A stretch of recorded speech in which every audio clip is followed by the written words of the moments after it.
Starting at midnight Pacific time on November 26th, the live servers for PUBG on Xbox One and PS4 will be going under maintenance. This should last about 6 hours and the game should be up and running after that with update 5.2. Now if you missed my previous video, I went over just about everything in the patch, and I'm not going to go into such great detail here, so if you want to check that out, I'll have a link in the description as well as a card in the top right portion of the screen right now. But this is the patch that's going to bring spike traps to the game. Spike traps are lootable like any other throwable in the game, and they're available on every map. Once you throw out a spike trap, you can't pick it up, so make sure you're putting it in the place that you want, and if a car runs over the spike trap, it is destroyed, but it'll take out any tire that it touches. I was able to jump on the test server and get some footage of this, so if you haven't seen it, and nobody drove down my road, so I just decided to get in my own UAZ and drive over it, and sure enough it took out all 4 of my tires, making it just about impossible to do anything. So if you're lucky enough to find some of these, apparently they're pretty rare. It seems like they're pretty rare anyway. I wasn't able to find hardly any, but I was able to find one and get some footage of it. But these are going to be very powerful, especially on bridge blocks and just road blocks if you want to set up a trap.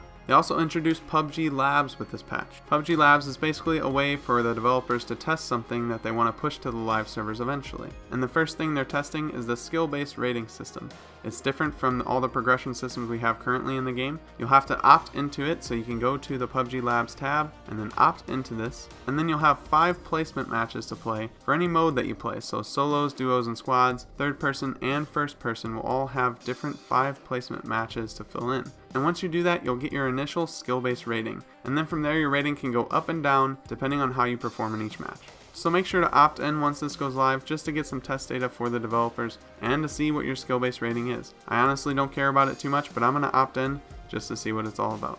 And a couple other things I'm going to mention about this patch. They increase the effectiveness of swimming, so you can actually dive longer and swim faster, which I think is a much needed change, so I appreciate that. And they refresh Vikendi. There's a lot of changes on the map. There's a lot of compounds that are actually just gone from the map in general.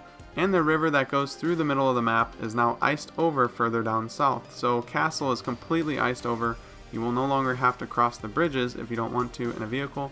You can try and go across the ice. It's going to change Vikendi quite a bit, but I'm not so sure about some of these compounds that they took out because they happen to take out our favorite landing spot. Unfortunately, I didn't get a chance to play it on the PTS, so we'll have to see and play it on this live server update and make an opinion for myself. And the last thing I'll mention about the pass is they actually made the first controller improvement, a quality of life improvement to the controller scheme that they have in PUBG for Xbox One and PS4. Basically, they're going to make it easier for you to aim down your sight and keep aiming down your sights, even if you fall or stumble or, crouch, jump, go prone. You should be able to hold down the left trigger to aim down your sights, and then you'll continue aiming down your sights as soon as one of those actions are finished. So it's not necessarily saying that you'll always be aiming down your sights even if you're falling or even if you're just bumping against something, but you won't have to re-hit the left trigger to aim down your sights once again. It'll just keep aiming down your sights as soon as that falling action is finished. But like I said, I went over this in much greater detail in a previous video, so if you want to check that out, I'll have that link in the description and you can click on that card.